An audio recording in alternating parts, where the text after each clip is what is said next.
So it's pitch black because it's 1:05 a.m.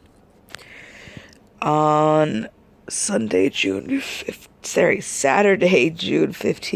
2019. Today is the 91st day after my mother has passed.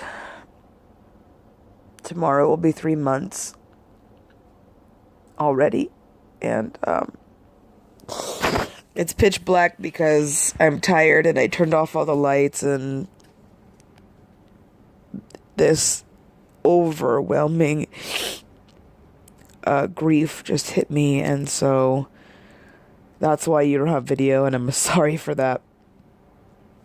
But just know that all I'm doing is laying in my bed, and I just was trying to find my next set of retainers, and my place has been a mess because my life has been a mess. And I realize that my life has been a mess for a long time. You know, like internally, the shit that I'm dealing with, it has manifested in how I keep myself, how I take care of myself or don't, how I keep my home, all of it. I mean, all of it. So I really want to purge that and get rid of it because it's hurting me and my relationship with myself and my relationship with forgiveness and my relationship with my animals and my space. And I really just want to get rid of everything and start over and only keep things that are important in my life. However, that all of that shit aside, 3 months is a long time. I think every Saturday since my mom has passed has always been hard. I used to think that Saturday was my favorite day. I'm pretty sure I was born on a Saturday. And it's not the end of the weekend. It's kind of the beginning of the weekend, but not really, because I feel like the weekend starts on Friday evening after work, and so it's kind of like that middle space where things have already begun to wind down from the week, but they have not yet wound down from the weekend. Like, you still have some of the weekend left. There's still something to look forward to. And of course, I'm talking about, in terms of patriarchal, capitalistic society, right? Like, or what we do here in America, Monday through Friday, is work. And so then the weekend is precious to us. But I've really found that Saturday has always been like that day for me, and that's why it's so important to end the week on Shabbat on Friday evening for me, and to really have Friday to Saturday from sundown to sundown to just kind of unwind and have space and space for myself and mental health space, a time to love myself and to not think about work and not think about obligations. And especially when my life was a really horrible mess and I didn't have anything else to look forward to, it was always Shabbat. It was always Friday to Saturday. And so Saturday has always held a special place in my heart, but now more so than ever, I think. But it's also been very cathartic for me. I don't think it happens on purpose. I don't think I think about it. But then when I look at the calendar, I see that all of the days that I've very much mourned have been Saturdays, whether those are Saturday very early in the morning, like it is now because I can't sleep, or Saturday later in the evening because I spent time with my family, and then I come home and think about my mom. And anyway, the point was that I was looking for my aligners. My place is a mess. I need to find them because I go back to the dentist soon. And when I was looking for them, I found a necklace my mother gave me from Secret Sayings Jewelry, which is a Phoenix local jewelry company. I don't think they're in business anymore from what she told me, but in late January, early February, before my mom went into the hospital for her emergency surgery. She found, well, she was finding things, things that were hers in the mess that she made for herself in her own life. And one of those things that she found that she wanted to give away, because she was at that point where she was starting to let go of things, to realize that this world is so temporary. And she found that necklace, the last one that she had. They used to have fun ones like "Go fuck yourself" and stuff like that, and it would just be like upside down or backwards or whatever, and they would make it look like a pattern or just like a cute design. And the one that she found said "I love you" on it. And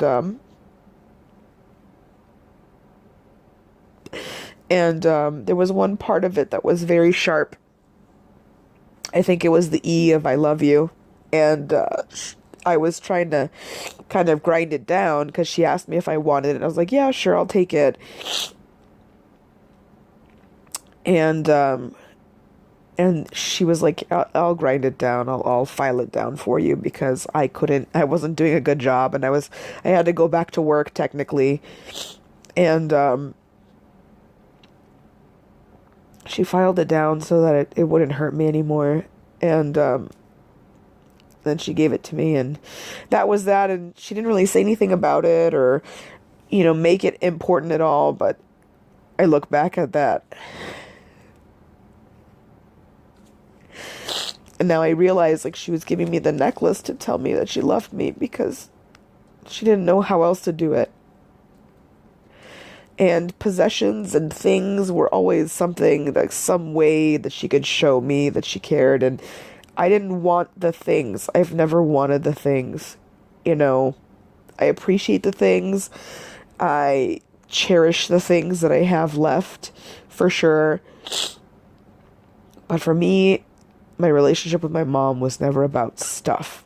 It was always about if she loved me, if she cared about me, if she was proud of me. And, she never really said those things when we were growing up or when she was alive. And it means the world to me that she did say that before she passed, that she told me she loved me and she was very proud of me and she appreciated what I had done for her so much. And even though I don't know if she knew what she was saying or not, because she was so out of it, I very much appreciated it. And it just went right to my soul. Like, I just started bawling every time, because that's what I had waited my whole life to hear. And I finally heard it. And it's such relief, because we weren't that kind of family.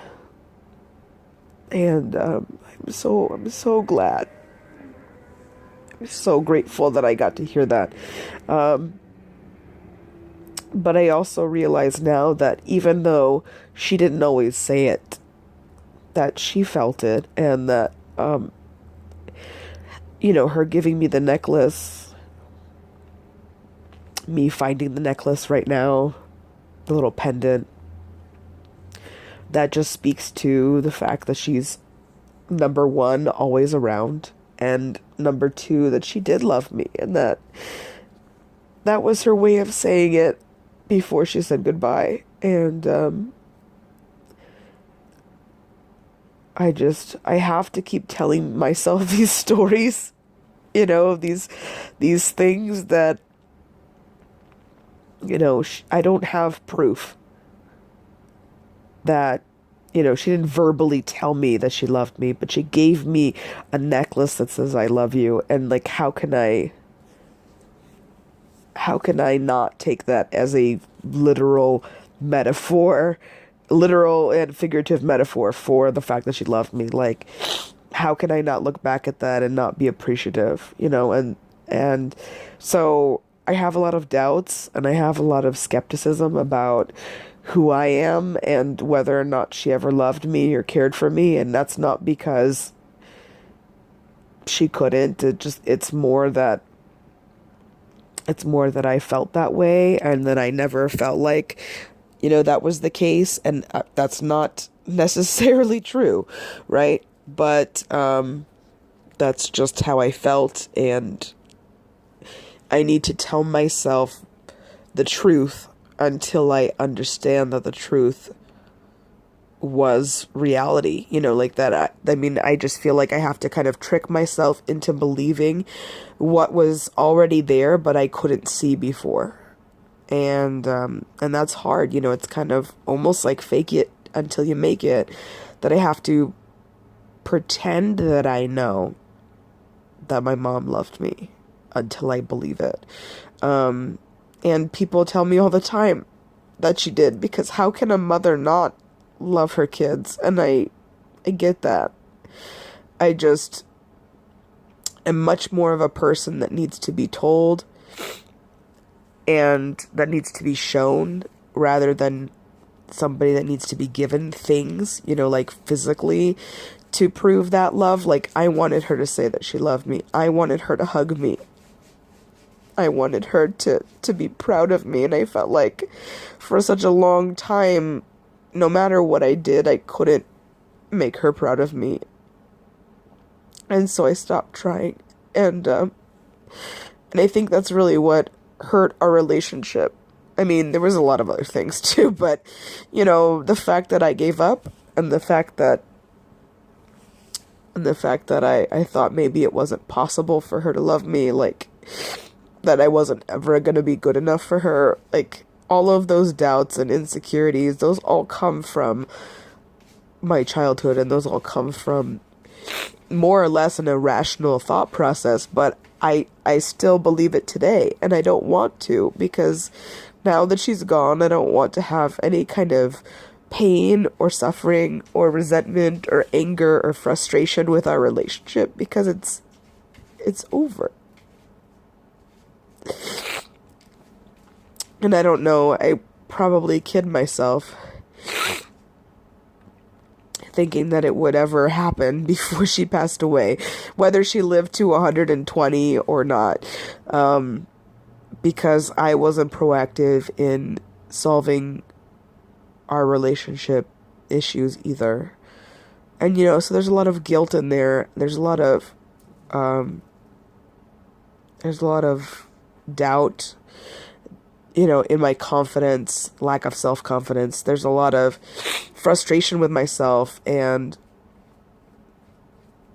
I get angry also at myself, and I know those are all natural emotions to feel with grief, but man, it's all up in my head at the same time. And sometimes I have these days, I guess particularly on Saturday, where I just break down because of exactly all of those things. And so again, this blog is to remind me that this will get easier over time, that some of the things that I'm thinking are just nonsense, because I'm trying to cope and compartmentalize these things so that I could survive.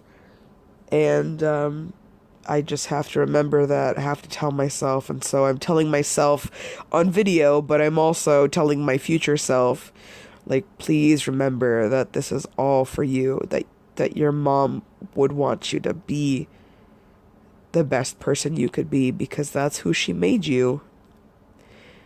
And she made you to be that way. She made you into this person, regardless of how she did it, or what sacrifices either of you could have or should have or did make to get there. And so you need to keep moving forward, and you need to make her proud, because she was proud of you then, and she'll be proud of you in the future. And when you get a chance to see her again, she'll tell you just how proud she is.